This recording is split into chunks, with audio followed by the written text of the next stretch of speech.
दिल में निशानी रखले बानी तोहरा प्यार के, कहत जमाना के देखा दी सीना फाड़ के।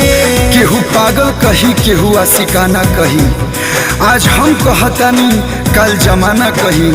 अरे तू भले केहू और के हो जा, लेकिन हमके लोग तहरे दीवाना कही। दिल में निशानी रखले बानी तोहरा प्यार के, कहत जमाना के देखा दी सीना फाड़ के।